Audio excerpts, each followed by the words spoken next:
पशुपति व्रत कैसे करें, संपूर्ण विधि और कब करें उद्यापन, क्या खाएं, शाम की पूजा कैसे करेंगे, आपकी थाली में क्या क्या होगा, संपूर्ण जानकारी इस वीडियो में आपको मिलेगा। तो वीडियो के अंत तक बने रहिए। पशुपतिनाथ व्रत भगवान शिव को प्रसन्न करने का सबसे बड़ा व्रत है। ये मात्र 5 सोमवार किए जाते हैं। 5 दिन का ये व्रत है और भक्तों को सबसे पहले तो ये जानना है कि भूखा रहना है या कुछ खा लेना है, प्रसाद में क्या क्या हो, कैसे आप दिया जलाएं ताकि आपके जो मनचाही मनोकामना है, चाहे वो कैसी भी मनोकामना है, वो पूर्ण होती है।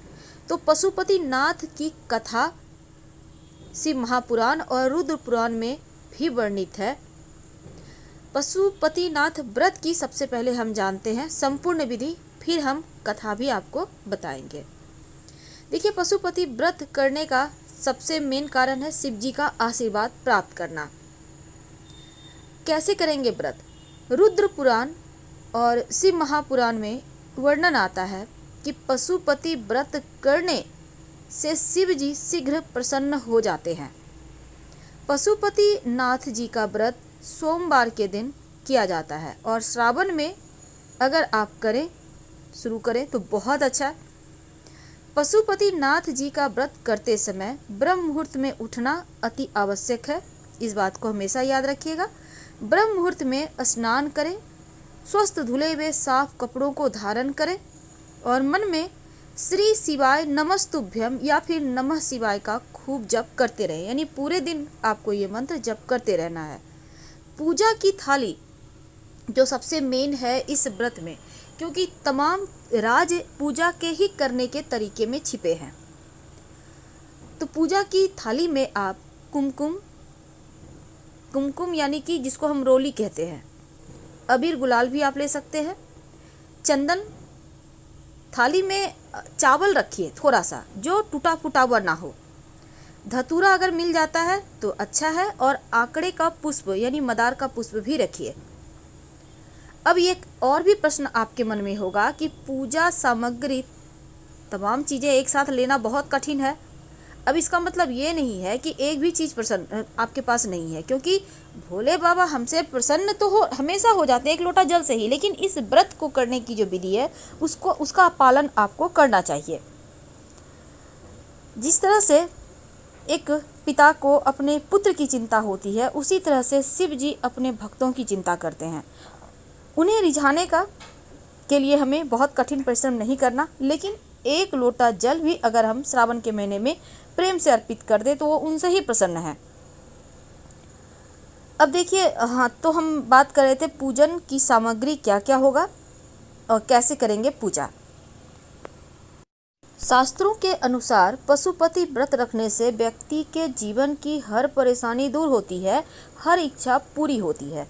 अगर कोई अधिक कर्ज के बोझ तले दबा है, वैवाहिक जीवन सही नहीं है, तो इस व्रत को आप रख सकते हैं। बहुत आसान है, कोई शुभ मुहूर्त खास दिन की आवश्यकता नहीं है।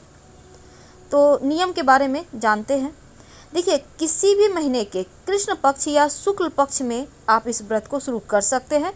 बस ये ध्यान रखना चाहिए कि सोमवार का दिन ही हो। मन मुताबिक अगर फल पाना चाहते हैं तो विधि विधान से ही कीजिएगा। पूरे 5 सोमवार तक इस व्रत को किया जाता है, तभी इसका फल आपको मिलता है। हर व्रत के तरह इसके भी नियम हैं। इस व्रत के सुबह भगवान शिव के मंदिर में जाए, उन्हें बिल्वपत्र और पंचामृत अर्पित करें। पंचामृत बनेगा दूध, दही, शहद, शक्कर और घी मिलाकर, तुलसी का पत्ता नहीं डालना है। और सुबह के समय आपको ये पूजा करना है और शाम के समय भगवान शिव को भोग लगाना है। भोग लगाने के लिए आपको मीठा वस्तु बनाना है। मीठी चीज़ में आप हलवा भी बना सकते हैं और 3 बराबर हिस्से कर लीजिएगा। एक हिस्सा अपने लिए निकाल लें, बाकी का 2 हिस्से को भोलेनाथ को अर्पित कर अपनी मनोकामना बोलिए। शाम को मंदिर जाते समय भोग के साथ 6 आपको दिया लेकर भी जाना है। याद रखिए, घी का दिया होगा और उसमें 5 दीपक पूजा करने के बाद शिव जी के सामने जलाकर रख दें। और 1 दीपक, 6 दीपक आपको लेकर जाना है, लेकिन 5 दीपक आपको शिव जी के सामने जलाकर रख देना है।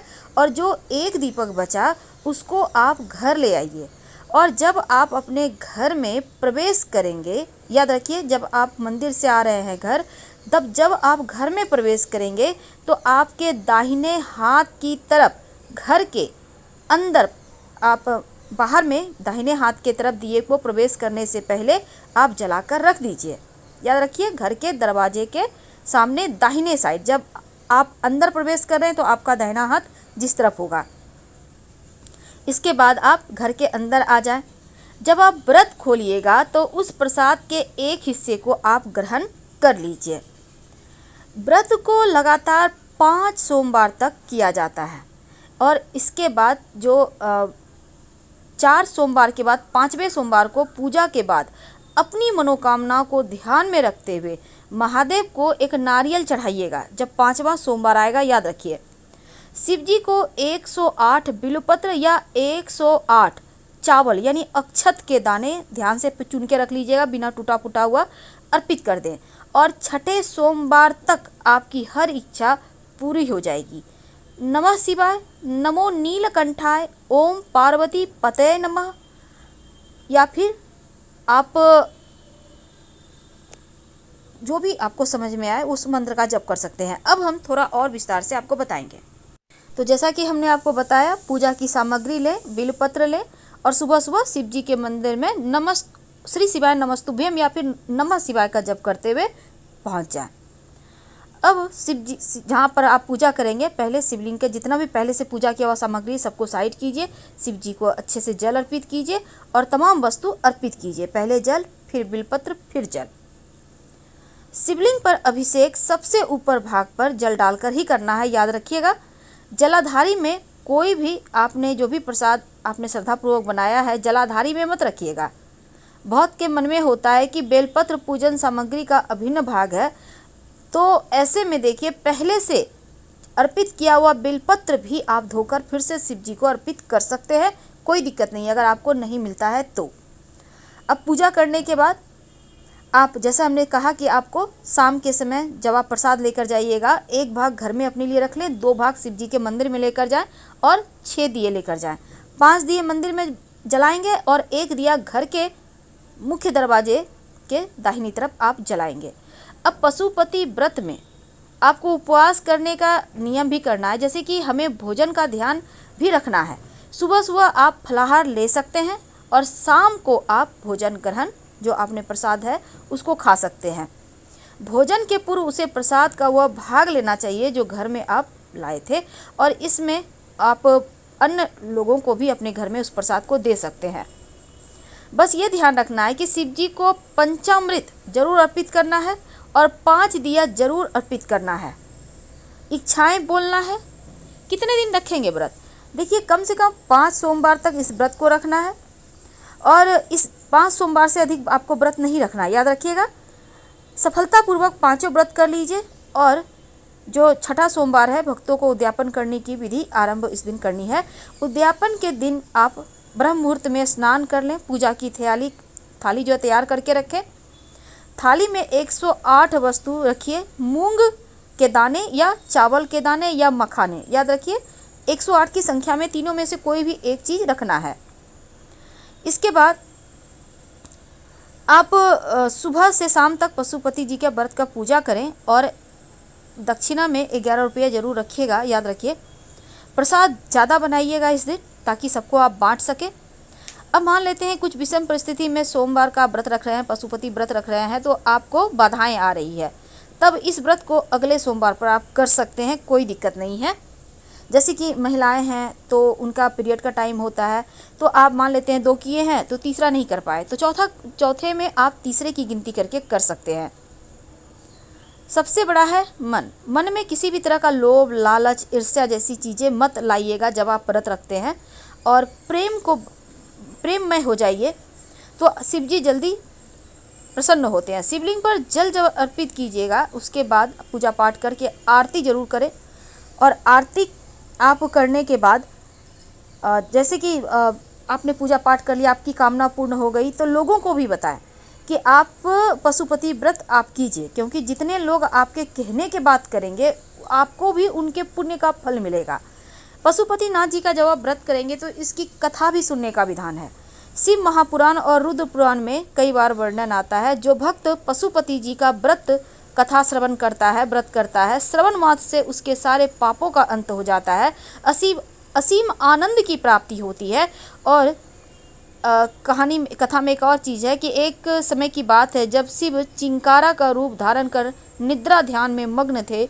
उसी वक्त देवी देवताओं पर भारी विपत्ति आन पड़ी और दानवों और राक्षसों ने तीनों लोक में स्वर्ग में त्राही त्राही मचा दी।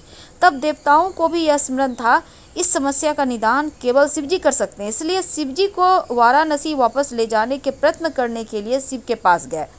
लेकिन जब शिवजी ने सभी देवी देवताओं को उनकी ओर आते देखा तो शिव नदी में छलांग लगा देते हैं और छलांग इतनी तीव्र थी कि उनके सिंह के 4 टुकड़े हो गए। इसके पश्चात भगवान पशुपति चतुर्मुख लिंग के रूप में प्रकट हुए और तभी से पशुपति जी की व्रत पूजा करने का विधान शुरू हो गया। हम आपसे विदा लेते हैं। जानकारी अच्छी लगे तब लाइक कर सब्सक्राइब करें, अपनों से शेयर करें, कमेंट करें। धन्यवाद। हम फिर मिलेंगे।